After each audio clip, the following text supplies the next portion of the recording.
네, 잘 열어보는 한국사 3주차 그 두 번째 강의는 불교예술의 정수라고 하는 불화를 보도록 하겠습니다.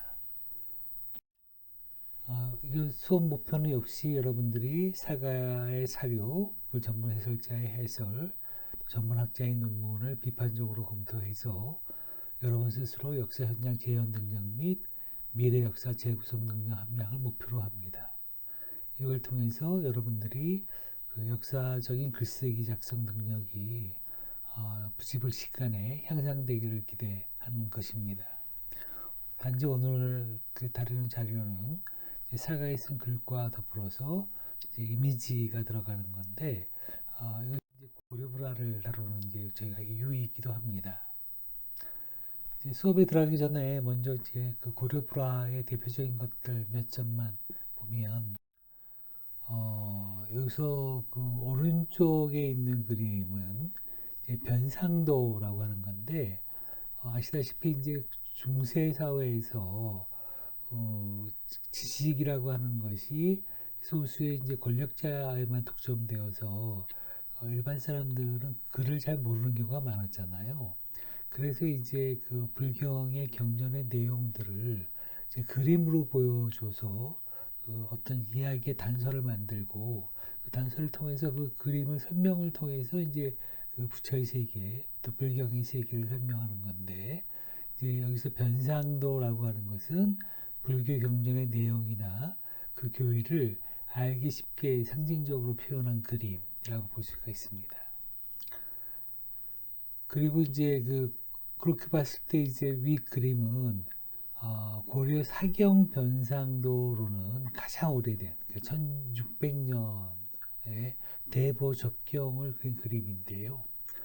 고려 시대 때 뭐 여러분들도 그 드라마를 통해서 알수 볼 수도 있었겠지만 고려에서는 그 당나라의 측천무로 평가되는 천추태후와 천추태후의 연인인 김치향이 함께 발원한 사경도인데요. 그림을 보시게 되게 되면 새 보살이 꽃을 뿌리면서 찬미 공양하고 있죠. 이런 모습으로서 이제 보여주는 그런 그림들이 이제 불화의 세계로 들어갈 수 있는 그런 이제 단서가 되는 그림이고요. 이제 왼쪽 그림은 이제 물방울로 보여지기도 하고, 그 다음에 버드나무 잎으로 보여지기도 하는 그러한 이제 잎 속에 관음보살이 있는 거죠. 이제 관음보살과 그 항상 같이 있는 사람이 누구냐면 선제동자라고 하는 사람인데 이 선제동자는 그 화엄경의 입법계품에 나오는 젊은 구도자의 이름입니다. 이분이 이제 선제동자가 깨달음을 얻기 위해서 53명의 선직을 차례로 만나게 되는데 그 중에 53의 선지식 중에 한 분이 이제 관음보살로 되어 있습니다. 그래서 이제 관음보살과 그 다음에 마지막으로 보현보살을 만나서 선제동자가 진리의 세계로 들어갔다고 하는데 그러한 사건을 이제 드라마틱하게 보여주기 위한 그림이 그 양유관음도라고 하는 것입니다. 양과 유는 다 버드나무 양자, 버드나무줄 유자를 써서 그 버드나무 잎에 있는 관음의 모습들을 그린 그림 이렇게 되어 있습니다. 다음 그림은 이제 노영이라고 하는 분이 그렸는데 그 중에서 이제 왼쪽에 있는 거는 이제 아미타 구전도. 그래서 이제 아미타 부처님하고 이제 8대 보살님들을 그린 그림이 이제 아미타 구전도라고 하는 그림인데 이게 앞면이고요. 이 뒷면에 보는 이제 세계사적 의미를 갖고 있는 거죠. 불교의 세계에서. 그리고 이제 뒷면에서는 이제 고려사가 이제 실려져 있는데 그 중에 이제 위의 그림이라고 하는 거는 이제 고려 태조가 단무갈 보살에게 예배하는 그런 그림 이렇게 되어 있는데 고려 태조가 금강산의 정량사에 오르던 도중에 배점에서 무릎 꿇고 절을 올리며 여기가 이제 중간 부분에 빨간 표시한 곳이 이제 그 절을 올리는 모습인데 고려의 완전한 통일을 기원하고자 단무갈 보살, 단무갈 보살은 법기보살이기도 하는데 우리나라 금강산에 있으면서 항상 설법하고 있다는 그런 보살을 얘기를 합니다. 이제 그의 권속이 이제 중간쯤에 위에서 쭉 그 중간쯤에 있죠. 권속과 함께 모습을 나타냈다는 그림입니다. 그리고 이제 거기에 왼쪽 편에 있는 산이 바로 금강산이라고 해서 우리나라 산 모습을 표현하고 있는 최초의 그림이라고 할 수 있겠고요. 그 아래 그림은 그 원형 보주를 들고 있는 거고 이제 민머리 형상을 띠고 있는 걸 봐서 이제 지장보살이라고 할 수 있는데요.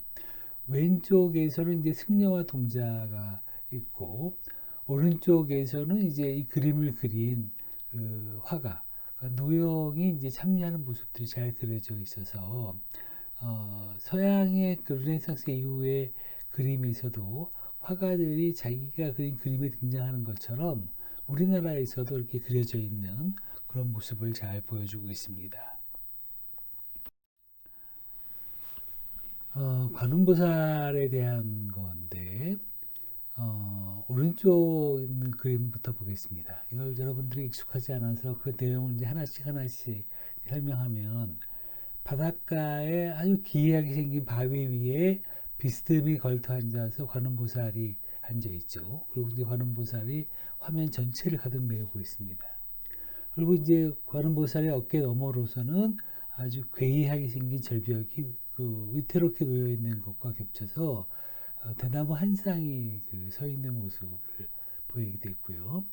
이제 관음보살은 이제 염주를 들고 오른쪽에는 버들가지가 꽂힌 정병이 놓여 있고요.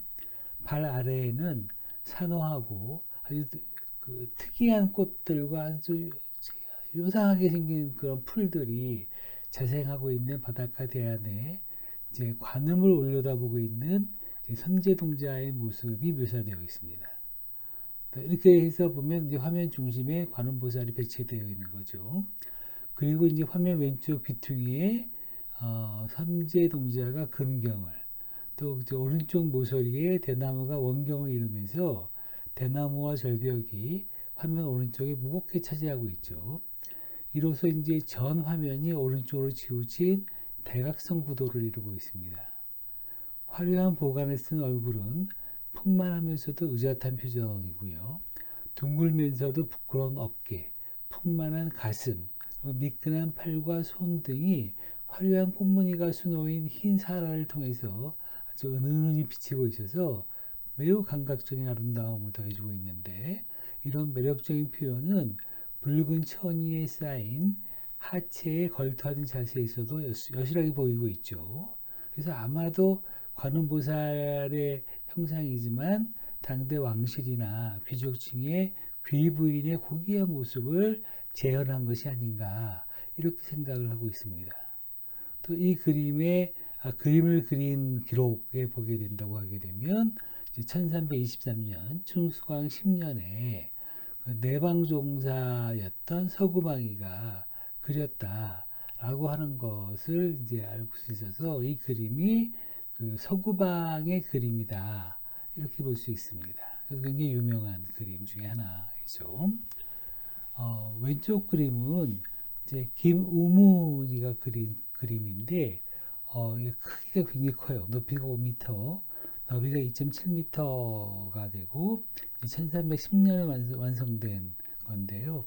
이제 이 그림을 그리기 위해서 김우문이 그림을 그리려고 하면 돈이 굉장히 많이 들어가겠죠. 그랬는데 이게 보니까 이 그림을 부탁한 후원자가 이제 그 충성 왕의 후비가 발언을 했고 김우문이 그린 거다 이렇게 되어 있는데 지금은 이제 주로 이제 일본 큐슈의 가까미 진자의 경신사라고 하는데 거기에 이제 모셔져 있는 수월관음도입니다.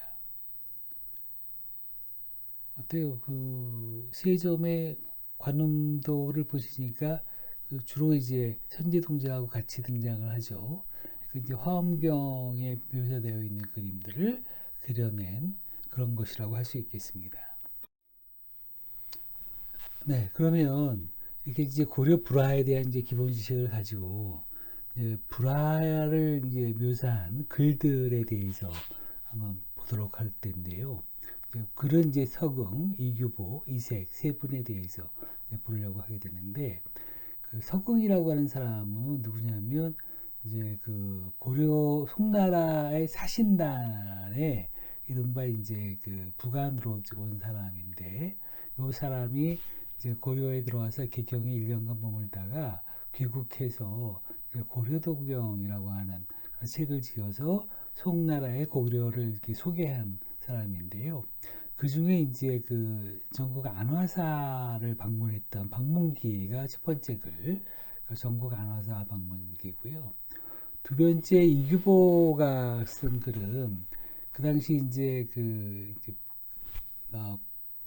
관음보살을 만들고 난 다음에 맨 마지막에 이게 점안이라고 하는 거라는데, 이 점안이라고 하는 거는 그 새로 그렸거나 조각한 이제 불화라든가 불상을 정각에 처음으로 봉헌하고 예배 대상으로 통화시키는 의식을 점안이라고 하는데, 이제 이 당시 이제 목표가 뭐였냐면 단병, 그러니까 단병이라고 하는 거는 이제 달단 몽골병을 이제 물리치고 싶다라고 해서 이제 관음보살을 잘 그려내고, 맨 마지막에 이제 눈에 점을 딱 찐 그 마지막 눈을 그려내는 그런 의식을 해 들어가는 그런 글에 대해서 묘사를 하는 거고요.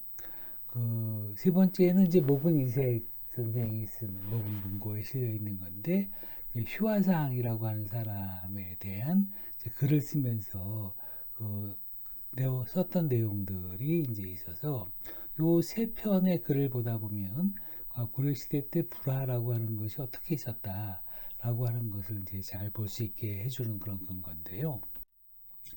이제 첫 번째는 이제 그 서궁의 고려도경에 인정되는 이제 안화사 방문기라고 하는 건데, 우린편 글을 보게 된다면 거기 보면 그 송악산이라고 하는 산도 있고, 이제 여러 가지 이제 산들이 있죠.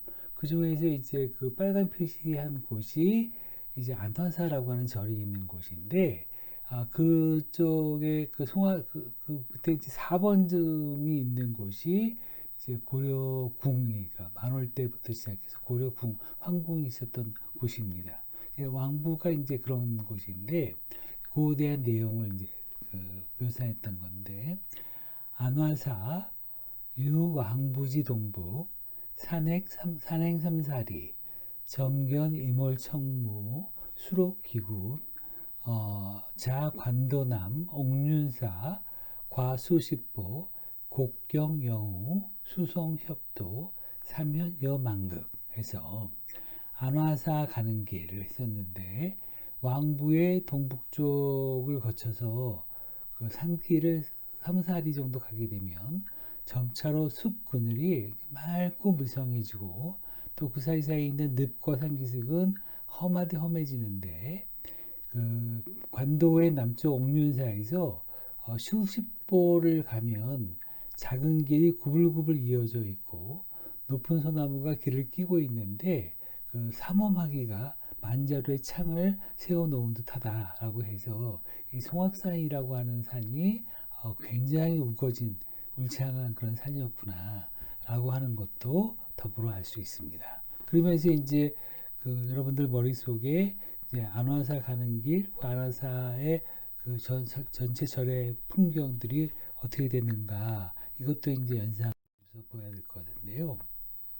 안화사 가는 길을 보게 되면 다시 이제 깊은 골짜기 속으로 들어가서 산문각이라고 하는 두각을 지나서 시냇물을 끼고 면리를 가게 되면 이제 안화문으로 들어가게 되고, 그 다음에 전국 안화사로 들어간다 이렇게 되어 있는데, 그걸 이제 원문을 보게 되면 복 입심 곡중 과산 문각 반계 행수리 입 안화지문 차입 전국 안화사 사지액 즉 금태사 체경서야 해서 안화문에 들어가고, 그 다음에 전국 안화사 들어가게 되는데, 절을 들어가는 에코는 이제 절 입구에 들어가 있는 거의 이제 간판처럼 이제 절의 이름을 써준 거죠. 그런 것인데, 그거는 지금의 태사 채경이 쓴 글씨다 이렇게 되어 있습니다. 그 다음에 이제 그 안쪽의 모습이 어떻게 되어 있는가를 이렇게 좀 묘사하고 있는데, 문지서 유정 방활 냉천 우소, 북입, 자취문, 차입, 신호문, 문동무, 유상, 왈, 재석, 서무당, 왈, 향적, 중건, 무량수전, 전지측, 유이각, 동활, 양화, 서활, 중화. 그러니까 이제 문해서 쪽에 정자가 있는데 그때 이제 붙어 있는 방이 냉천으로 되어 있습니다. 이거 냉천방이 되는 거죠. 좀 북쪽으로 가면 자취문으로 들어가게 되고 다음에는 이제 신호문으로 들어간다. 그래도 문 동쪽 월랑에 그러니까 조각이 하나 있는데 그거는 재석을 조각해 놓은 재석상이 되게 되고요. 서쪽 올랑의 대청을 향적이라고 하고 그 가운데 무량수전이 세워져 있고 그 곁에 두 개의 누각이 있는데 동쪽의 것은 양화라 하고 서쪽의 것은 중화라 하는 그러한 양화각, 중화각 그 두 개의 누각이 있는 거죠. 네. 자시지후, 열산문, 동활신한, 기후유전, 왈능인전, 이액, 식, 금상, 황제, 소사, 어소야, 중문, 왈, 선법, 후유, 선법당, 서문활, 효사. 네. 이곳 뒤에는 문이 세 개로 늘어져 있다는 겁니다. 열산문이라고 하는 것이니까 그러니까 길이로 늘어있는 게 아니라 옆으로 늘어져 있는 건데 동쪽의 것을 이제 신안문이라고 얘기를 하고요. 그 뒤에 정각이 있는데 그 정각은 늑인전이라고 얘기를 했던 것 같고요. 라고 한다. 정각의 두 액자에 보면 실로 이제 그 당시 이제 송나라 황제께서 내리는 글씨가로 쓰여 있다가 되어 있고요. 또 이제 동문과 동문 뒤에 정각은 그렇게 되어 있고 중문은 이제 선법이라고 해서 이제 선법문으로 되어 있고 중문 뒤에는 역시 선법당이라고 하는 그런 건물이 하나 있게 되어 있고 서문은 효사라고 했다라고 하는 상황으로 되어 있는데 이 전체 절 전경이 그려지나요? 네. 원후유전, 왈, 미타, 당전지간, 유양하, 기일, 이봉관음, 우기일, 이봉약사, 동무, 회, 조사상, 서무, 회, 지장왕, 여이위, 승도, 거실. 그래서 뜰 뒤에 이제 정각이 있는데 서문 뜰 뒤에 또 정각이 있는데 서문 뜰 뒤에 정각은 이제 미타당이라고 얘기를 했고요. 이 미타당 정각 사이에 두 곁체가 있는데 이제 하나는 이제 관음을 모신 관음전이 돼 있고 또 하나는 약사를 모신 약사전 이렇게 이제 관음전과 약사전이 미타당을 중심으로 놓고 양옆에 있었던 거고 그럴 때 이제 동쪽 월랑에는 조사상이 그려져 있고 서쪽의 월랑에는 지정왕이 그려져 있다라고 되어 있어서 나머지는 승려의 거실이다 이렇게 되어 있는데 이제 안화사의 풍경을 이제 서공에 가서 묘사를 한 거잖아요.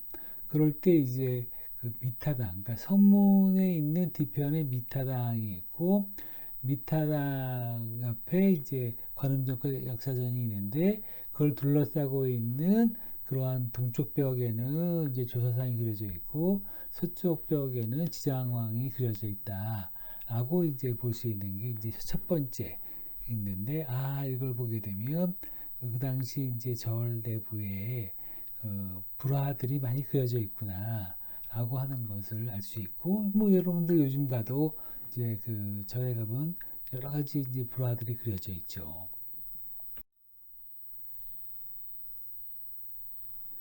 네, 두 번째 글은 그 최충원의 맏아들 최유가 몽고군을 물리치기 위해서 관음보살을 그려서 이를 기원하고 지은 이제 석도소의 일부로 실제 길은 이제 이규보가 쓴 겁니다. 그 내용을 한번 읽어보면 이렇습니다. 근한 대비 다란이 신주경 운, 약 환난 지방기, 유원적지 내침, 질력 유행, 귀마모란, 당조 대비지상, 실경 지경지심, 단계장엄, 향화공양, 즉 거피적이 자복, 그 치지의 난지돈소 이렇게 되어 있는데요. 여기서 보면 이제 당과 번과 개와 장엄이라고 하는 단어가 나오는데 이거 한번 정리하고 들어가면 당은 불전 앞에 깃발 모양의 번을 달아두는 당금과 같은 종류이지만 당이라고 하게 되면 대체로 불전 안에 두는 소형의 당간을 지칭하게 되고요. 번이라고 하는 것은 불전의 기둥이라든가 법회가 진행될 때 당간에 매달아서 세웠고 청계나 탑 상륜부에 매달기로 해서 멀리서 번이 나부끼는 모습을 볼 수 있도록 하는 깃발들을 얘기하게 됩니다.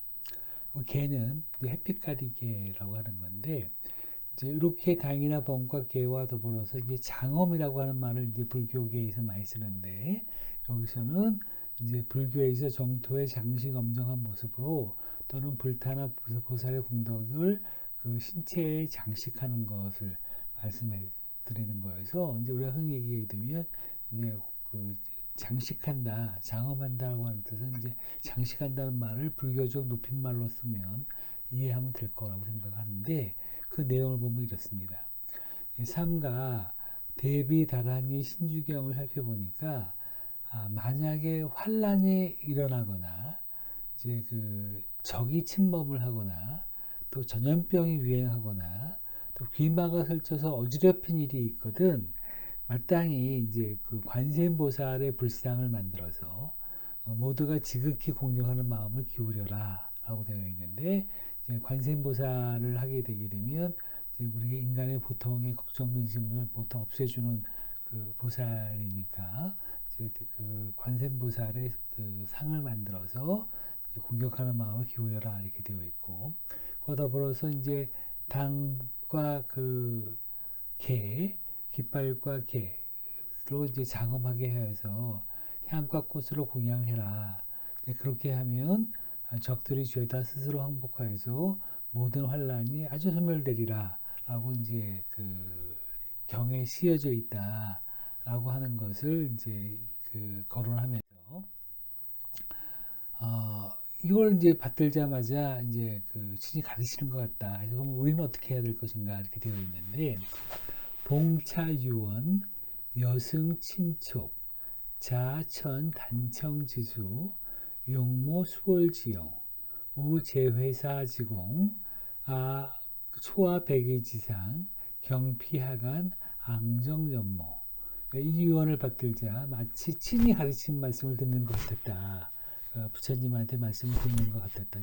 텍스트 경전만 봤지만 마치 부처님한테 친히 가르치는 말씀을 듣는 것 같았다 해서 이에 이제 단청의 손을 빌려서 수월 관음의 얼굴을 묘사하려고 하게 되고 그랬는데 이제 그림 그리는 공인이 우리 고려 사람의 모양과 아주 비슷하게 한 거여서 지극한 정성을 다 필요해서 우러러서 이제 눈동자를 이제 그리게 됐다라고 하는 것을 보여주고 있습니다.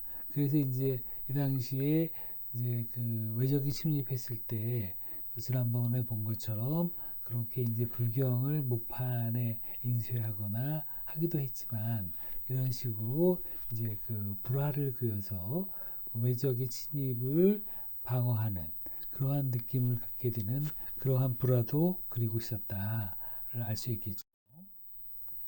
그래서 복원천차비유, 인간무력, 여지인광대, 탈령 추루이 진류, 이 무해신통, 비방구소의 자각에서 엎드려 원하건대 빨리 큰 음덕을 내리시고 이내 묘한 위력을 더하셔서 지극히 인자하면서 무서운 광대천처럼 적의 무리를 통틀어 무찌르게 하시옵소서.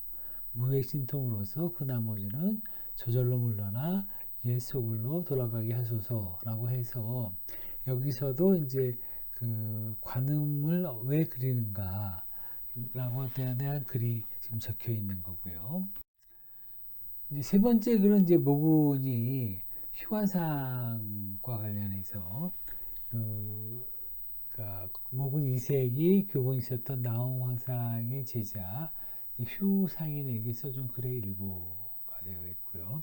여기서 이제 그 화엄경 법화경을 인출한 내용도 있고 아미타불과 팔대보살을 그린 일이 기록되어 있는데 내용을 보면 상인, 도소이보 사중은 수지 신심자 자유기도에서 그 사중은이라고 하는 것은 부모의 은혜, 스승의 은혜, 국가의 은혜, 사회의 은혜를 말하는 용어인데요.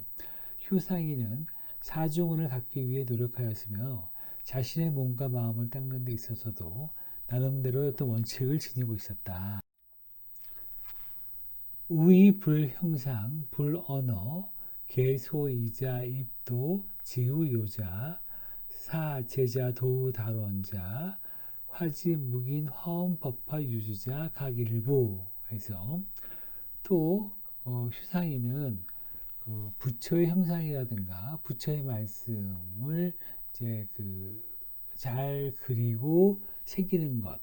지난번에 본 것처럼 지금 본 것처럼 이제 그 그림 불화로 그리거나 아니면 이제 그 목판으로 새기거나 라고 하는 것들 행위 자체가 모두 불도에 들어가는데 특히 중요하다고 하여서 이제 첫 번째는 이제 그 본인의 제자인 도 스님과 다론 스님으로 하여금 지묵을 이제 시주받아서 이제 주회가 붙어 있는 화엄경과 법화경을 이제 각각 일부씩 찍도록 했다는 거죠. 그러니까 목판된 그러한 그것을 받아서 그 인출한 거, 그 프린트한 거, 그죠? 각 일부씩 찍도록 하였었고요.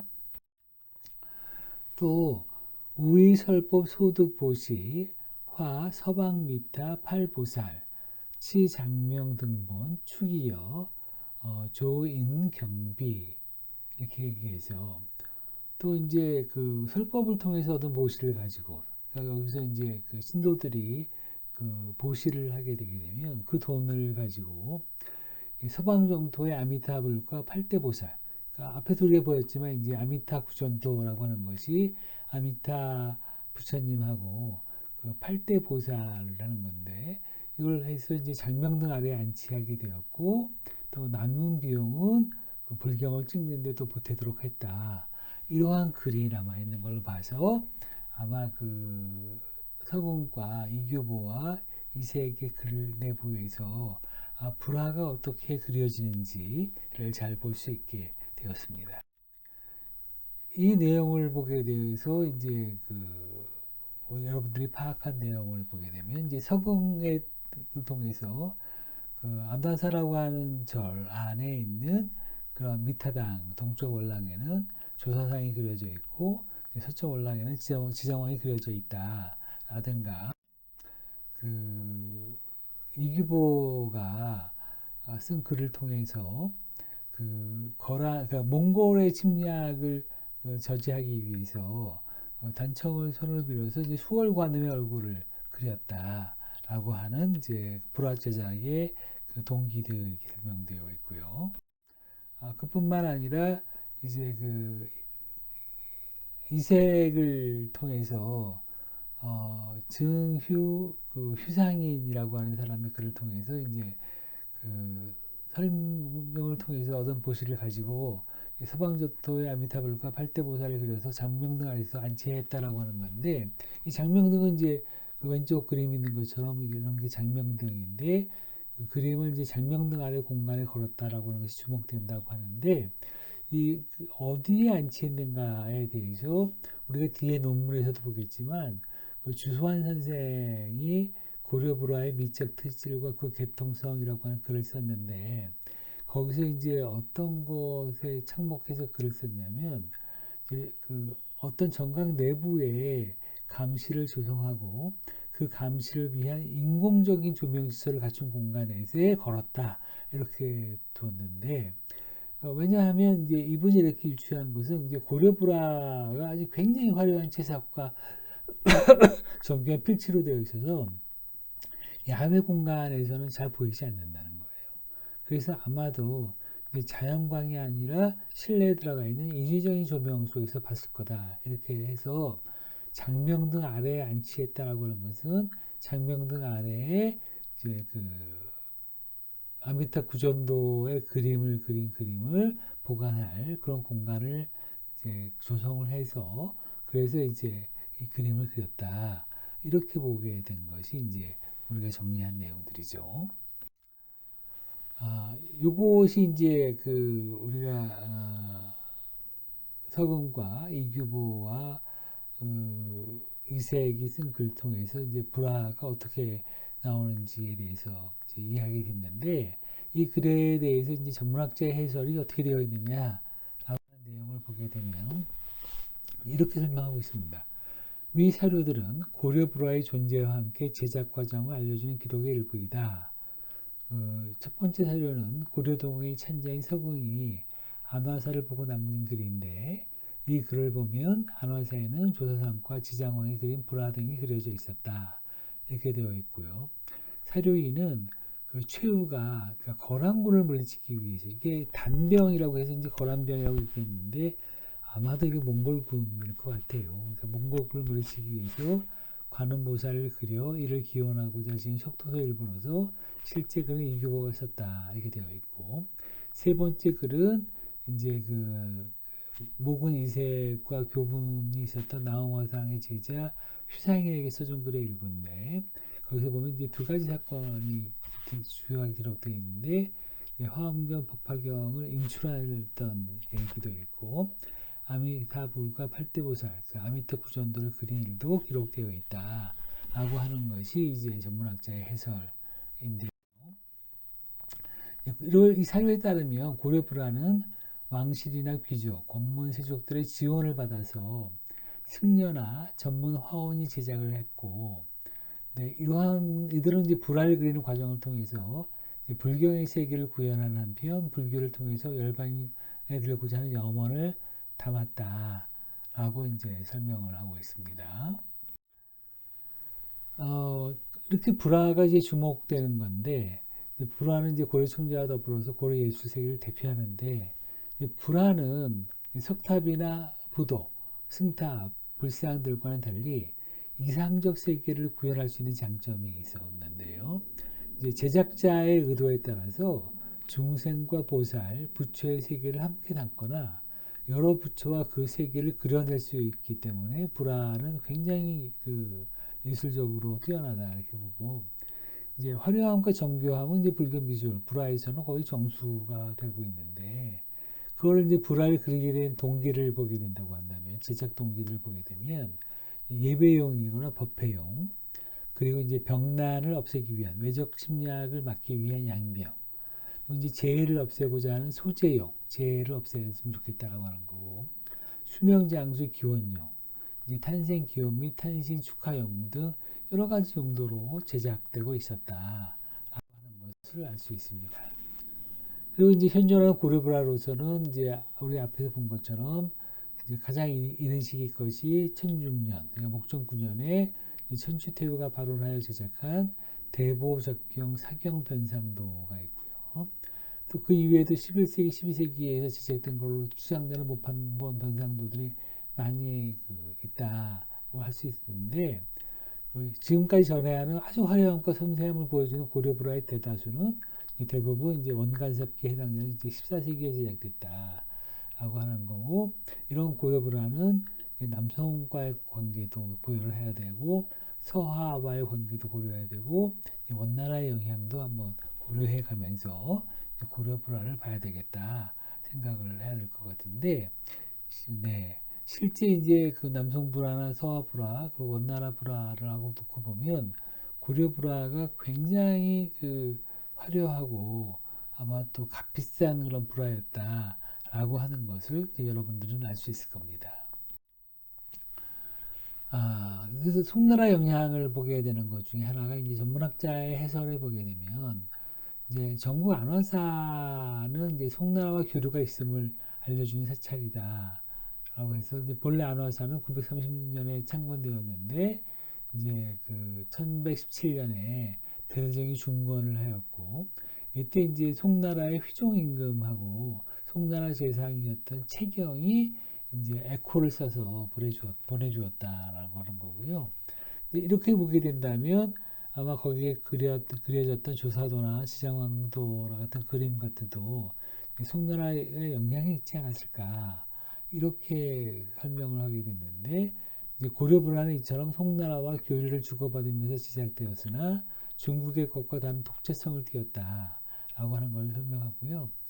세례삼에서는 아미타불이나 팔대보살의 불화 등에도 이제 이런 독자성이 반영됐을 것으로 추정된다라고 설명하게 되면서 실제로도 이제 강원도 낙산사를 배경으로 하거나 금강산을 이제 무대로 등장시키는 것들은 모두 고려만의 독창적인 불화다 이렇게 설명을 하고 있습니다.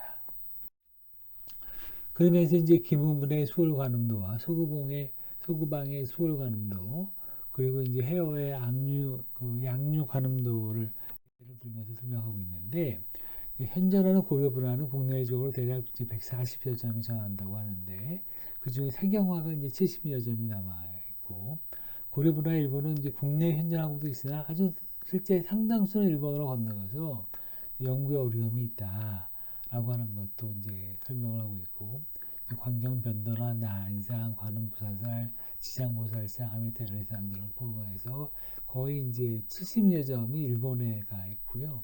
또 이게 미국이나 유럽에 소장되어 있는 것도 많아서 그렇게 하면 이제 140점 중에서 반은 일본에 가 있고 또 미국과 유럽에 가 있는 것이 많아서 우리나라에서 한 3분의 1만 갖고 있다가 되어 있는데 이제 그 현재까지 알려져 있는 작가를 포함해서 작가가 알려져 있는 것이 이제 앞에서 보여드린 것처럼 양류관음도의 해어 그리고 수월관음도의 김우문 그리고 이제 아미타 구전도를 그린 노영 이런 사람들은 이제 우리가 그 불화 작가의 이름도 알 수 있는 그런 분들이니까 이런 분들의 그림들을 이제 딱 모아서 열심히 보게 되면 그런 그림과 풍이 비슷한 그림들이 이제 이분들의 그 제자거나 아니면 스승의 그린 그림이다 이렇게 생각을 해서 그 그림들도 여러분들이 잘 볼 필요가 있겠습니다.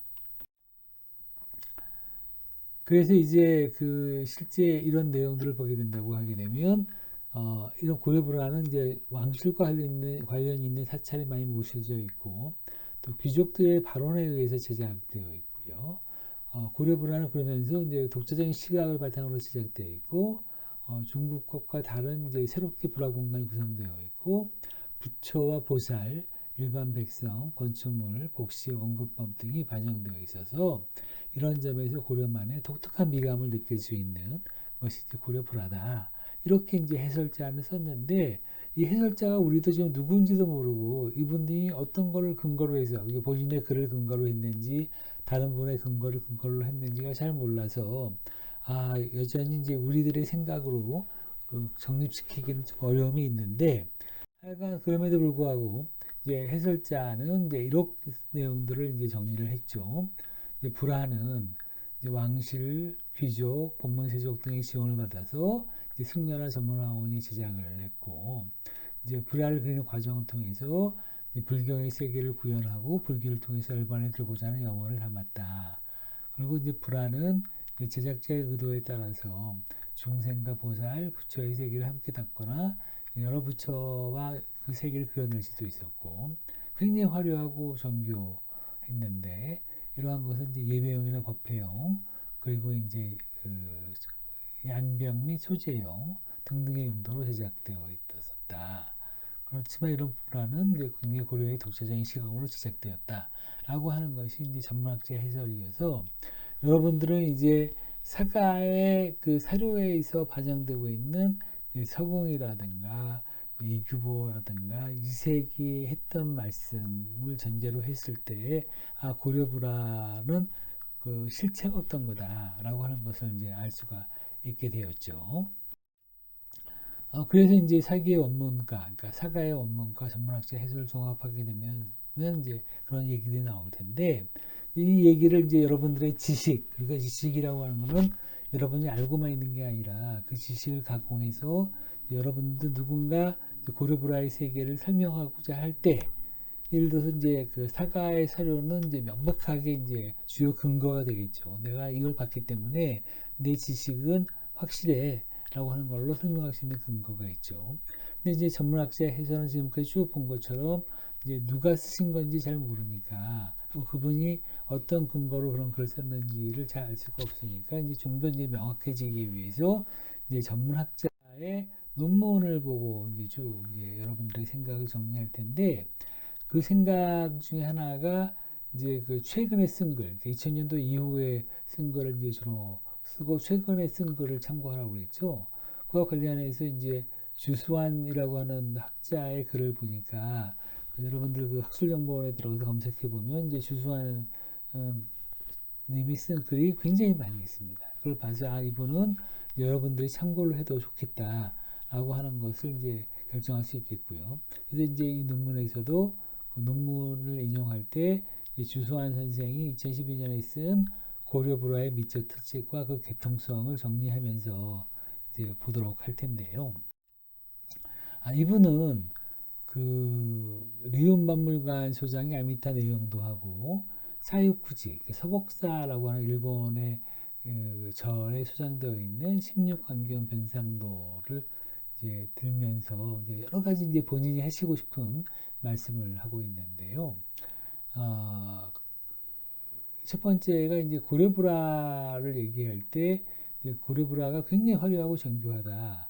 그렇기 때문에 이런 것이 이제 고려 귀족 사회의 성격을 보여주는 게 아니냐라고 얘기를 했는데 이분은 이제 고려 귀족 사회라고 하는 단어를 이렇게 쓰기는 어렵다. 고려불화하고 이렇게 연결시키기는 어렵다라고 얘기를 하게 되게 되면서 예술성에 있어서 화려하고 정교하다라고 하는 것은 이제 부분적인 요인이 되는 건 충분하지만 그것만 가지고 고려 불화의 미적 특질을 규정하기는 한계가 있다라고 하면서 이제 특히 여러 가지 그림들을 활용하고 있지만 이제 여러분들 왼쪽에서 보고 있는 리움 미술관이 소장하고 있는 아미타 내용도 하고 오른쪽에서 이제 그 일본의 사이후쿠지라고 하는 절에서 소장하고 있는 16광경 변상도를 통해서 고려 불화의 예술성을 이제 새롭게 규명해 보겠다 이렇게 얘기를 했는데 그 목표가 뭐냐라고 이제 이분을 얘기할 것은 고려 불화의 예술성은 다른 나라에서 찾아볼 수 없는 독자적인 것이다.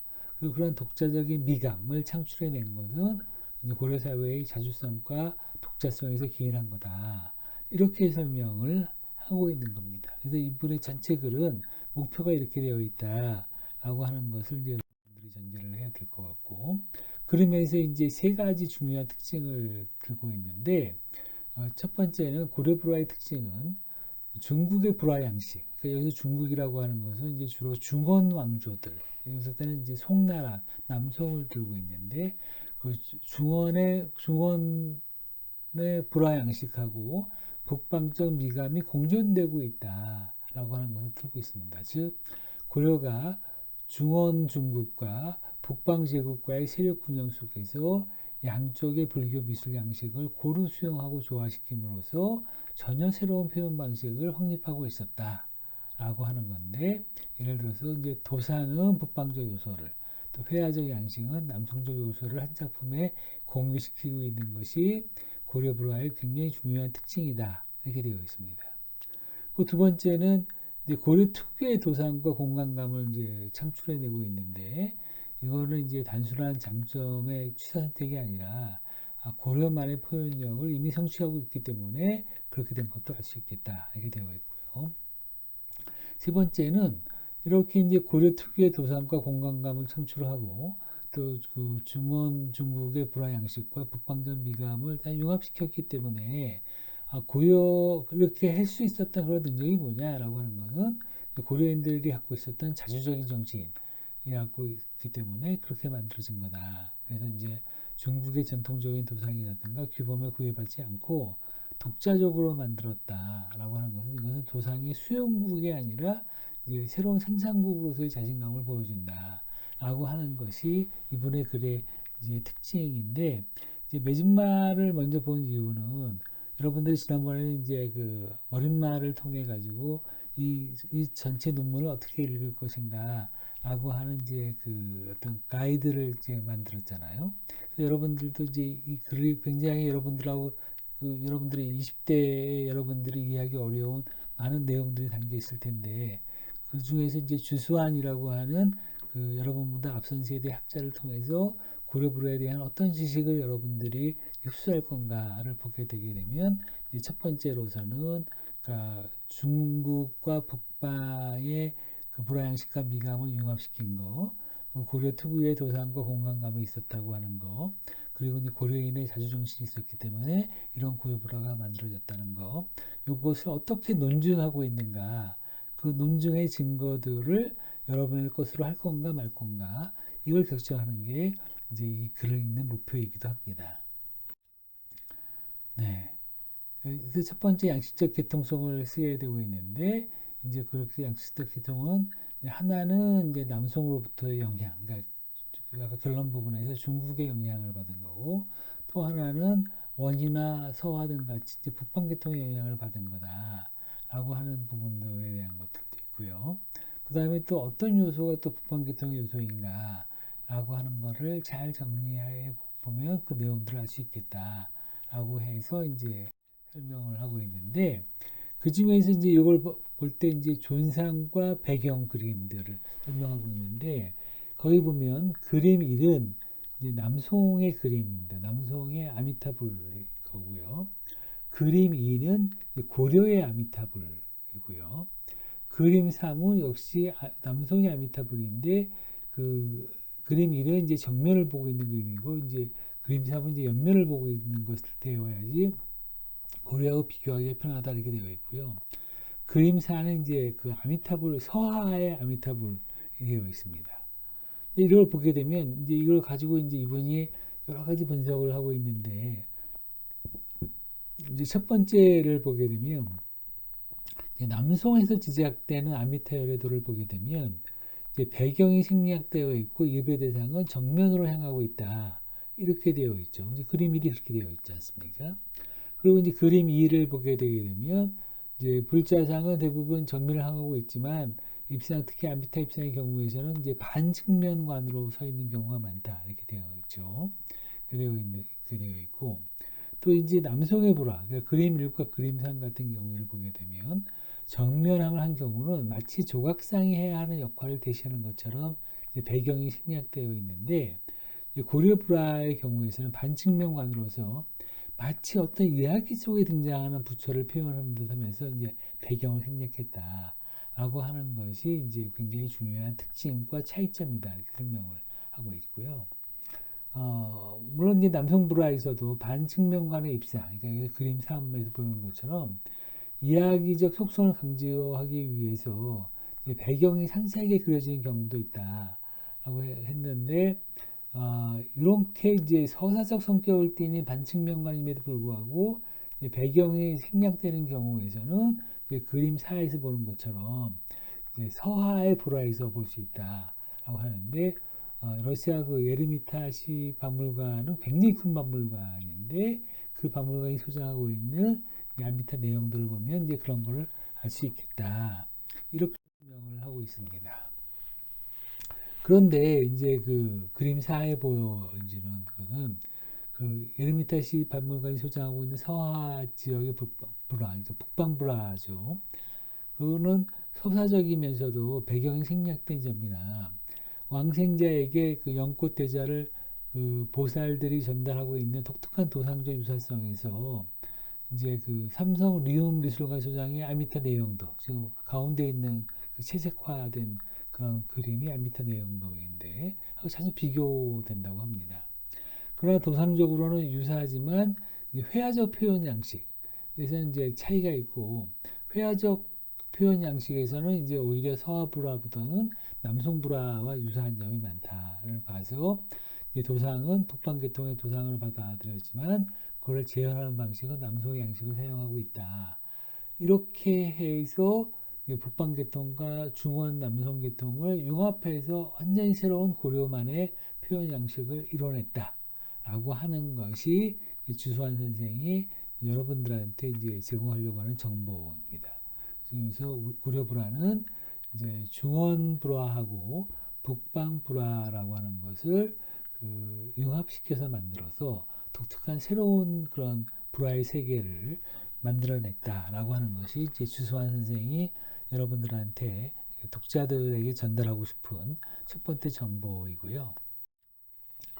또 이제 미적 도창성에서 보게 된다면 이제 다른 불화에서는 볼 수 없는 이제 도상적 모티브를 지니고 있다라고 하는 건데, 그건 여러분들이 이제 찬찬히 읽어볼 필요가 있습니다. 우선 왕생자는 밝은 빛을 받으면서 무릎을 꿇고 합장하고 있다. 근데 이 빛줄기는 그 아미타 부처의 그 정수리 부분에서 투사된 것이다. 그런데 여기서 특이할 점은 이 빛이 일직선으로 왕생자를 비치고 있는 것이 아니라 연화자를 수여하기 위해서 허리를 굽히고 있는 보살의 광배를 지나면서 이제 한번 꺾였다.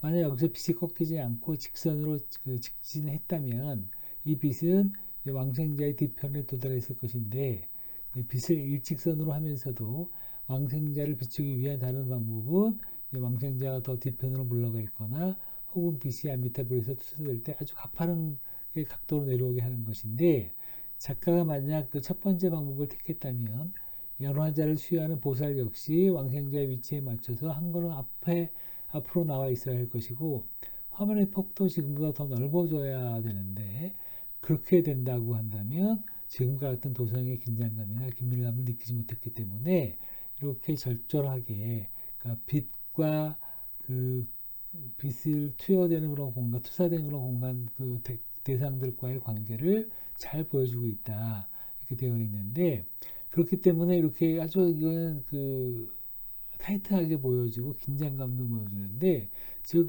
그 서아브라에서처럼 등장인물들의 거리가 성그러지기 때문에 그쪽 그 브라에서는 구성적 긴밀함과 긴장감을 느낄 수 없는데, 반대로 이제 고려 브라에서는 굉장히 이제 구성적 긴밀감과 이제 긴장감을 느낄 수 있게 했다라고 하는 것 등을 쭉 설명하게 되면서 그림상에서 고려 브라의 미적 독창성이 이제 어떻게 보여지고 있는가를 이제 아주 구체적으로 묘사하고 있는데, 아마 이런 제 설명이 이제 좀 고려 브라에 대한 여러분의 관심이 높아졌다고 하게 되면 주소환 선생이 그걸 이제 전문을 다 갖다 놓고 한번 보면 좋겠다, 이런 생각도 하고 있습니다. 네, 거기에 대한 그림들에 대한 세계들이 쭉 보여지고 있으니까 이런 내용들은 여러분들이 한번 쭉 보게 되면서 이제 그 리움 박물관이 리움 미술관이 소장하고 있는 아미타 내용도의 미술사적 가치, 그리고 이제 이런 것이 이제 그 남성과 서화하고 어떻게 갖고 다른지를 쭉 설명해 내게 되면 아마 여러분들도 고려 불화를 이제 누군가에게 설명할 수 있는 이제 기초 지식이 주수안의 글을 통해서 조금씩 새어나갈 수 있게 될 겁니다. 또 이렇게 이제 고려 불화가 굉장히 독창적이고 융합적인 것이 될 수 있었던 것은 그 당시 고려가 굉장히 자주적 국가였기 때문이다 라고 얘기를 했는데, 몇 가지 이제 글만 이제 여러분들이 소개해 주면 이렇습니다. 하나, 이규보의 글을 보게 되면 만국의 삼남안상이 두어퍽 종이에 펼쳐져 이제 사만, 그러니까 고려는 무퉁이의 한 작은 덩어리 같다. 그래서 이제 보는 자는 그럼에도 불구하고 보는 자는 작다고 말하지 말라. 내 눈에는 조금 큰 편이로다. 고려에서는 고금의 그 어진 인재가 끊임없이 태어나서 중국에 견주어도 크게 부끄러울 것이 없었다.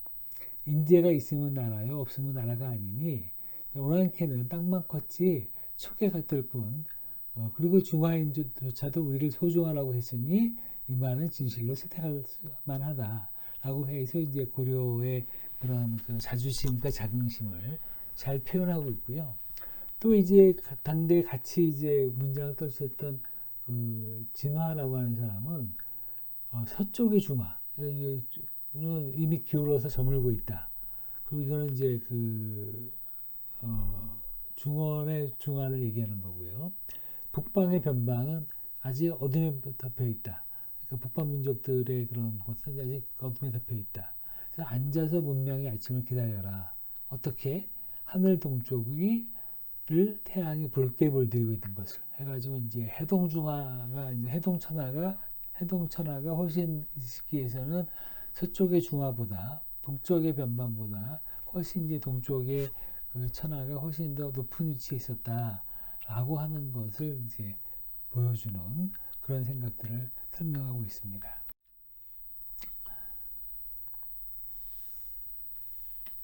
그리고 이제 이런 불화가 이제 굉장히 정교하고 화려하게 되어 있는데 이건 왜 그러냐라고 하게 되면 그 걸렸던 장소가 이제 굉장히 재밌다라고 하는 건데 이 자료는 이미 여러분들이 이제 그 휴상인 이제 이세계과 교류를 했던 나홍 화상의 제자 우리 이미 그 사료에서 봤죠. 그러니까 휴상인의 제자인 도후와 다론으로 하여금 종이의 먹을 구해서 오도록 하고 이제 그 화엄경과 법화경 중에서 주가 있는 것을 각각 한 절씩 인쇄하도록 했다라고 하는 것이 한 사건이고 또 한 사건이 이제 그가 설법하여 얻은 시를 가지고 서방 미타의 팔보사를 그려서 이것을 이제 장명등에 두고 나머지 돈들은 이제 불경 인쇄하는 비용으로 보탰다. 이건 이미 여러분들이 읽은 거죠. 이 중에서 이제 그 첫 번째 윗사건, 지금 세 가지 사건으로 되어 있는데 첫 번째 사건에서 그 주가 달려 있는 화엄경과 법화경을 이제 인쇄토록 하였다라고 하는 것을 봐서 이제 화엄과 법화를 추종하는 승려가 이제 이거하고 굉장히 무관한 것처럼 보이는 아미타 그 8대 보살도 아미타 구전도를 그려서 봉양했다라고 하는 사실을 알 수 있는데 이 이야기에 대해서 이제 간단하게 이제 언급을 한 거고요. 두 번째 사건 중에 하나가 여기서 이제 그다음에 그 아미타불과 그 8대 보살을 그려서 장명등 아래에 두게 했다라고 하는 것이 이제 굉장히 이제 이분은 이제 길게 설명하고 있는데 여기서 장명이 구체적으로 어떤 것인지 알 수가 없다. 우리는 이제 아까 우리 앞에 설명할 때는 장명등이라고 설명을 했는데 아마 이분은 이제 그때 설명했던 장명이라고 하는 것이 이제 그 등인지 아닌지 알 수 없다라고 설명하고 다만 이제 어떤 정각에 감시를 조성하고 그 감시를 위한 인공적인 조명시설을 갖춘 공간일 것이다 라고 이제 장명을 설명을 했었습니다. 그러니까 장명이 어떤 그 실내가 있는 건축에 대한 이름이다 이렇게 설명을 해줬는데 이걸 왜 이렇게 해석을 했냐고 하는 것도 굉장히 여러분들도 재미있게 봐야 될 것 같은데 그 고려불화가 굉장히 화려하게 채석되어 있고 정교한 필치로 되어 있는데 이런 고려불화는 이제 야외에서 보기가 굉장히 어렵다. 그러니까 우리가 장명등과 관련되어 있는 야외 공간에 이런 그림이 있다고 하는 것은 보기가 어렵다. 이렇게 이제 이분은 이제 설명을 한 거죠. 그래서 이제 이런 그 고려불화의 특성상 이런 불화는 자연광이 아니라 인공조명 아래서 봐야 되기 때문에 다소 어두운 곳에서 또 근접한 거리에서 감상하는 것이 좋겠다 이렇게 생각을 해서 그러면 이제 이거는 다수의 감상자가 무리지어서 그림을 보는 게 고려불화를 보는 게 아니라 어떤 한 사람이 그 감상하는 그런 공간에서 보여졌던 것이 아닌가 이렇게 생각을 해서 이제 귀족적이라고 하면서도 이제 굉장히 개인적인 그러한 특성들을 반영한 것이 고려불화가 아닌가 이렇게 설명을 하고 있습니다. 이렇게 정리를 하고 있는데요. 이제 아까 이제 이분의 글을 볼 때 이제 먼저 여러분들이 정리한 바와 같이 이분의 글은 어떻게 보라고요?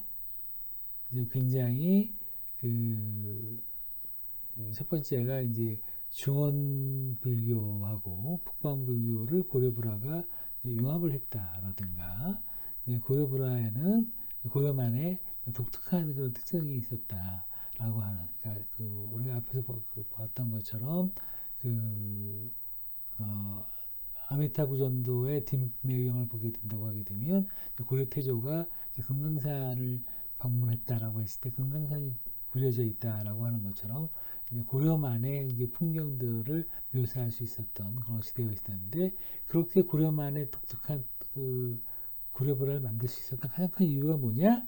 그거는 바로 그 고려인들의 자주성이 있었기 때문에 고려만의 독특하고 융합적인 그런 독자성을 확보할 수 있었다라고 하는 것이 이제 주승환 선생이 본인이 이제 고려불화를 연구해 오면서 고려불화에 대한 것을 이제 좀 더 한 단계 연구한 중간에 정리해 보면 이런 특성으로 고려불화를 보는 것이 정당하지 않을까라고 해서 여러분들에게 정보를 제공한 그런 것이라고 할 수 있습니다. 이렇게 해서 여러분들은 이제 그